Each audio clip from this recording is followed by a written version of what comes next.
Good morning, afternoon, actually. It's kind of afternoon now. Um, but hello, it's Rowan Ravenwolf with Triple Goddess Apothecary and Reiki. This month, the workshop that I'm teaching, so the September 29th workshop is on aromatherapy. I have been working with aromatherapy and essential oils for, oh my gosh, a really long time, 40 years. Well, a little over 40 years. So it's been wonderful working with them. So today I'm going to go over the top 5 essential oils that I recommend everybody have. So hold on tight. Let's jump in and learn about some fun essential oils.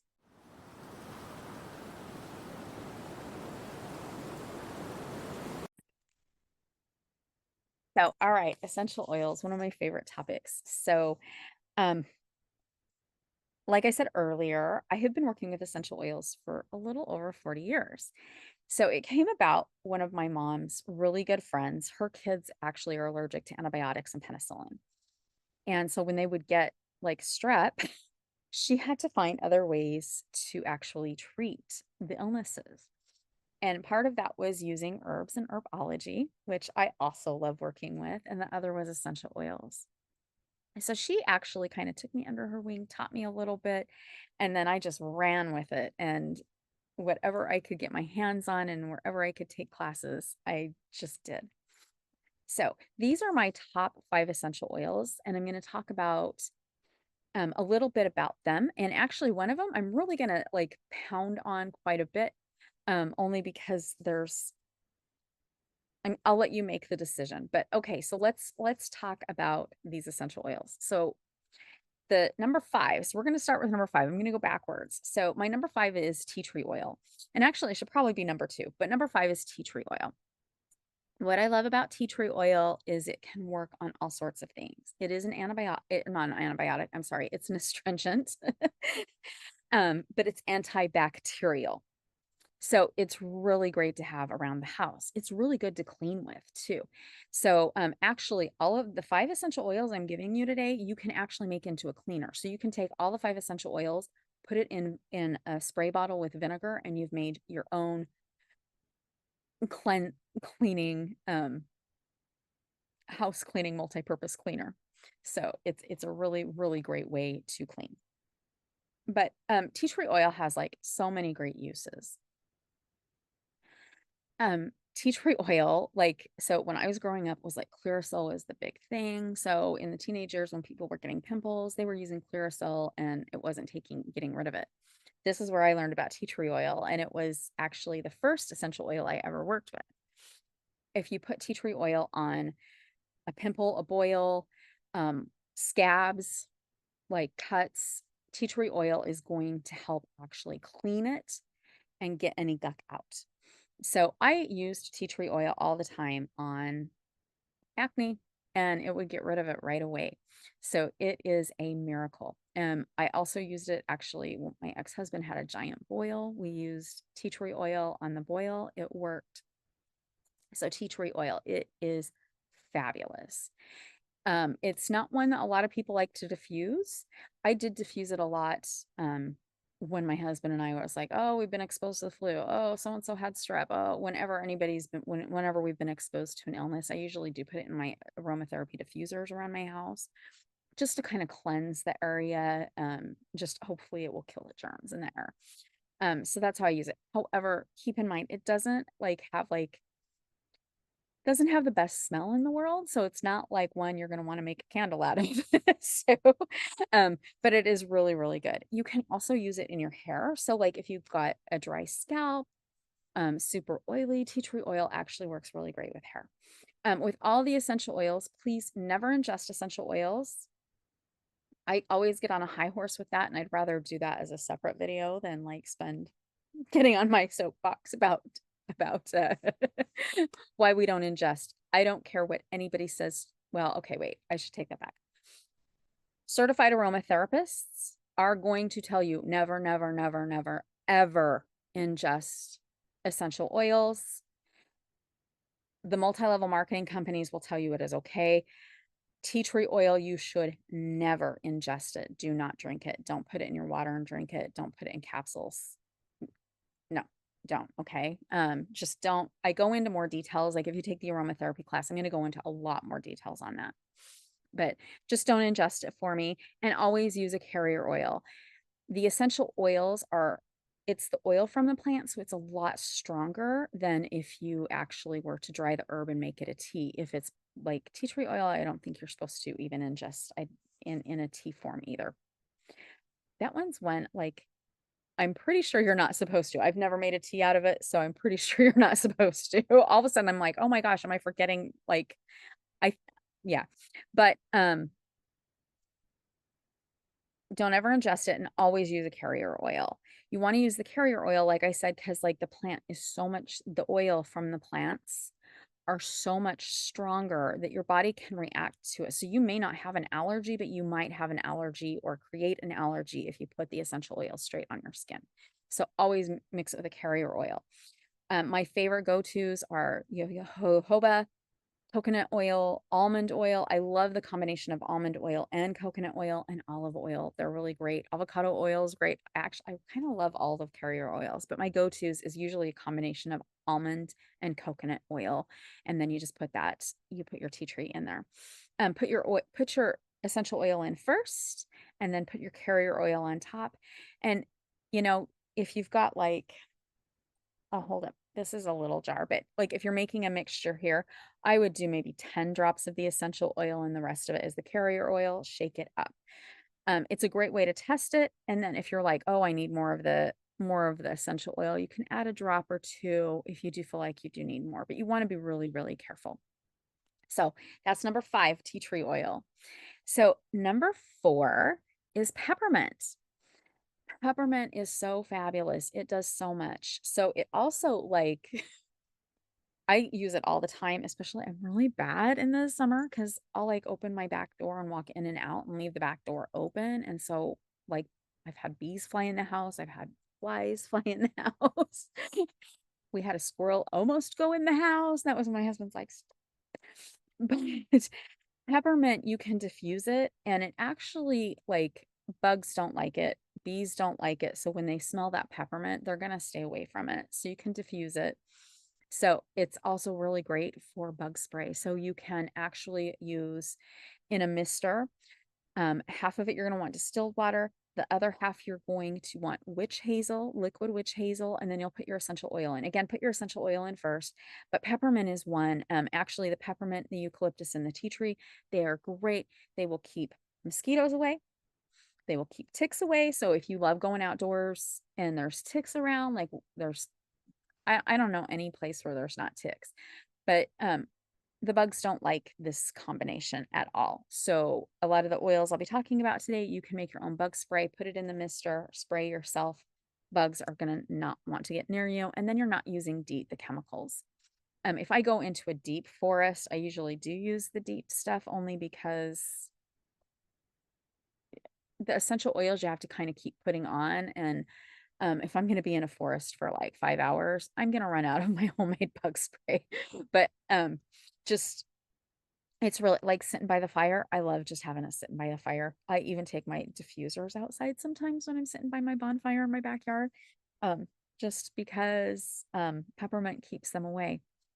But peppermint is so great for a lot of things. So if you are fighting respiratory issues like pneumonia, if you've got a cough, the flu, COVID, if you get COVID again, or if you've never had it, if you get COVID, if you have a sore throat, it's really great to put the peppermint. Again, you're going to mix it, put it on your chest, put it on your neck. I'm prone to sinus infections. I actually put it on my sinuses and under my nose. Whenever I get congested, I'm always doing peppermint, a combination of peppermint and eucalyptus, which eucalyptus is number 3, but we're talking about peppermint. But you just do that. It will actually drain your nose. When your muscles are sore, peppermint is really great to put on. I make lotions with peppermint. And I'll tell you what, when my husband hurts his back because he's a laborer, we put the peppermint lotion on his back and it releases and relaxes his muscles. You can also soak in peppermint in a tub. You can use the peppermint with the number 3 essential oil. You can use those in bath bombs and shower steamers. So the shower steamer, you make that up when you've got a cold, a runny nose, a clogged nose, sinuses, throat issues, coughing issues.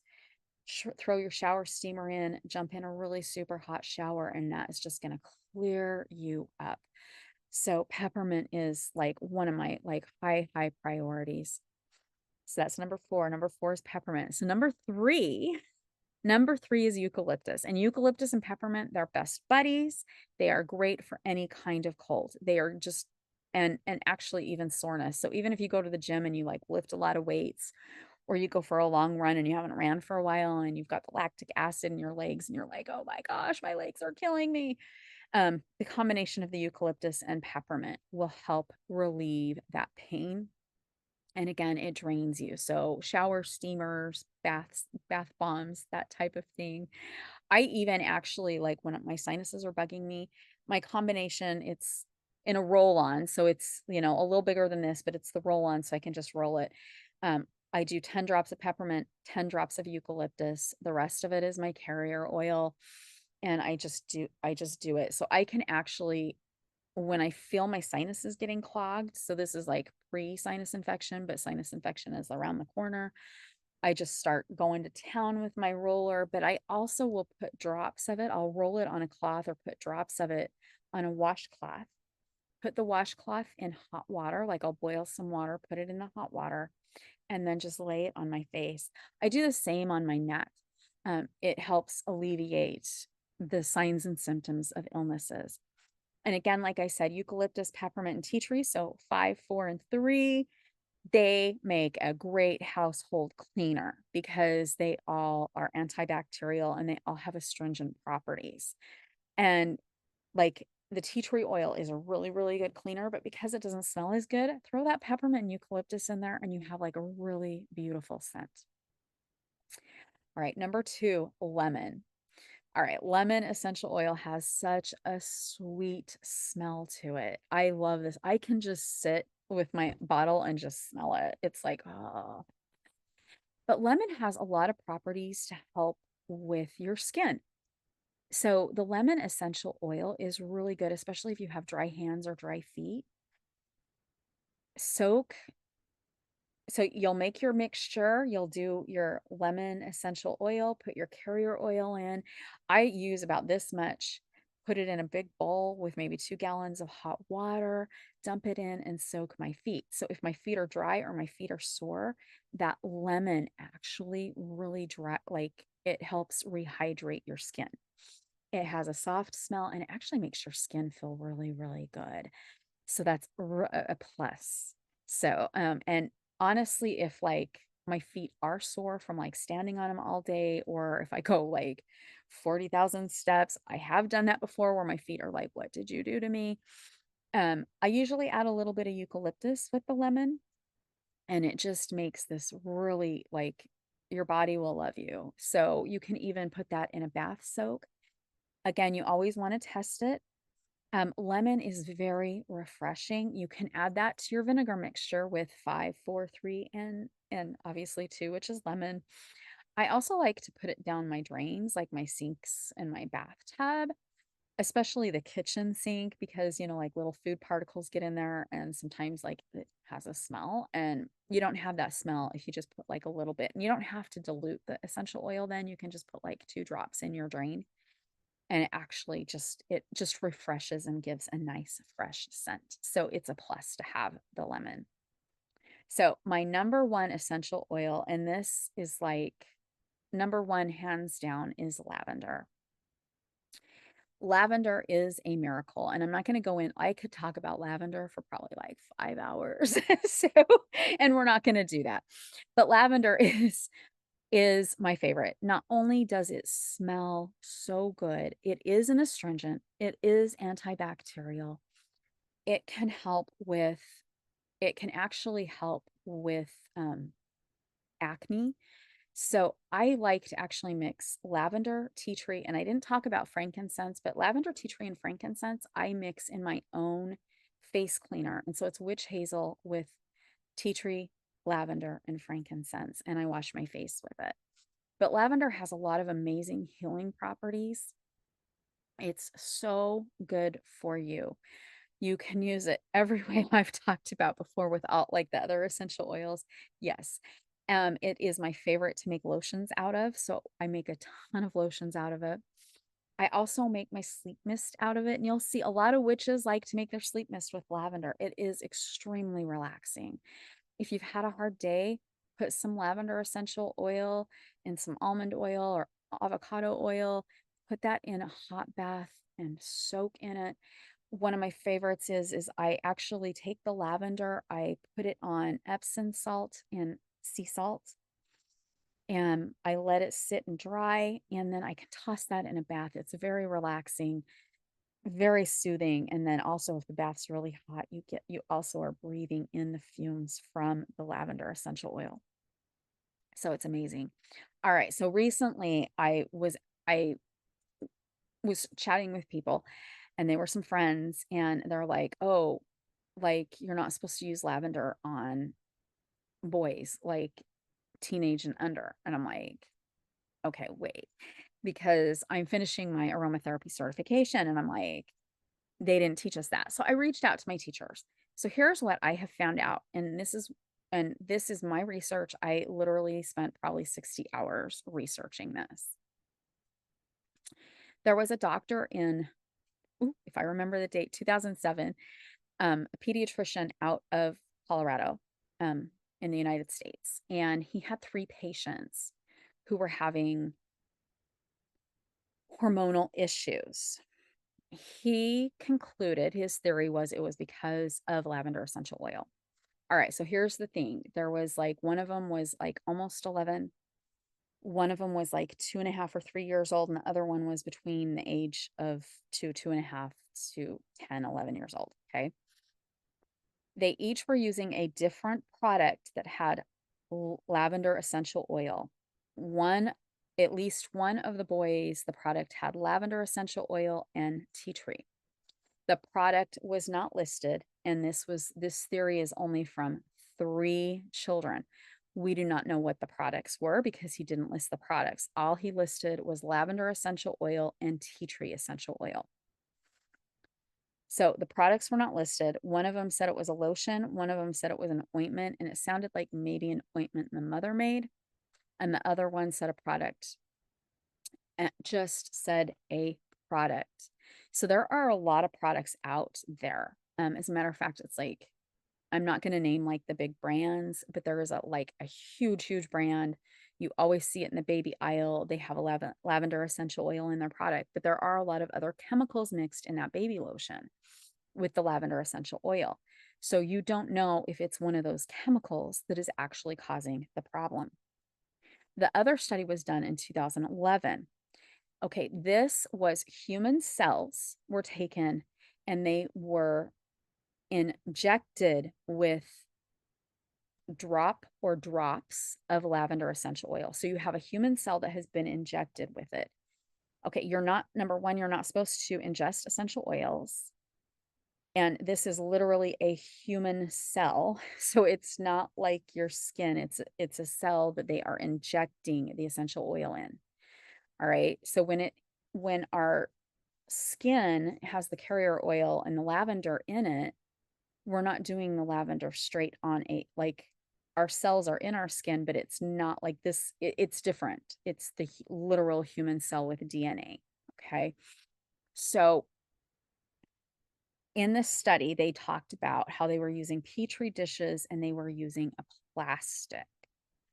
The plastic dish they were using tested for a lot of female hormones and not male hormones.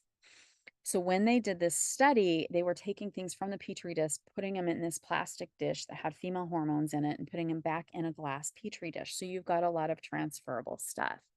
The thing with essential oils is they soak into plastic. So when I teach about essential oils, I'm always like, use glass, use glass, use glass, because the plastic soaks in and takes the essential oil, so the properties are out and it is literally in the plastic.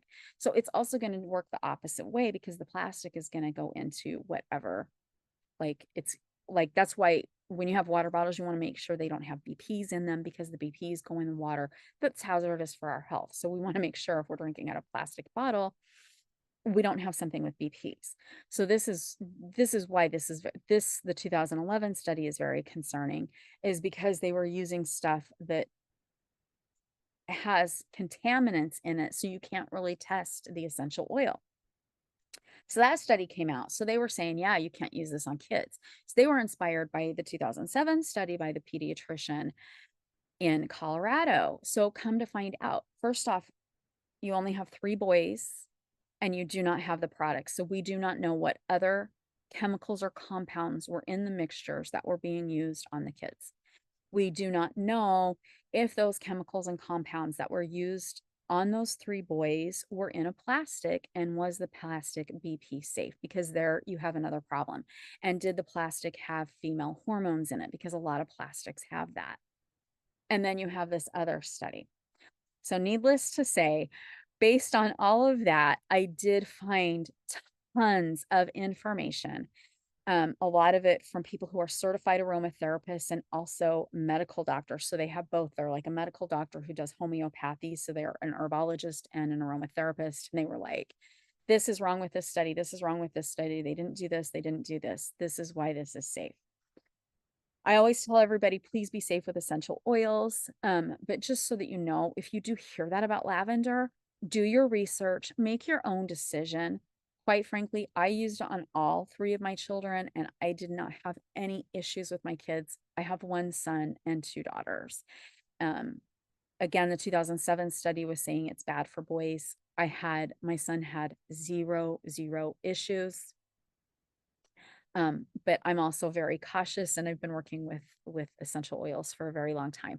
I don't know like the experience from the provider. So there's that soapbox. I get on a lot of soapboxes when I talk about this, but I go into that, and I go into a lot more details in the aromatherapy workshop that is on September 29th. So you can register on my website, which is Triple Goddess Apothecary Reiki, or you can actually go to my Eventbrite. It will be in the description if you want to register for that workshop. I'd love to have you. It would be fabulous. If you love essential oils, you will love my workshop. I do go into 25 essential oils and how to use them. I always like to give like that nice number, and the workshop is going to be probably at least 4 hours. Well, minimum 4 hours. It will probably be 5 hours. Won't kid you there. But it is a good start, especially if you're new to essential oils or if you want to add more essential oils to your life.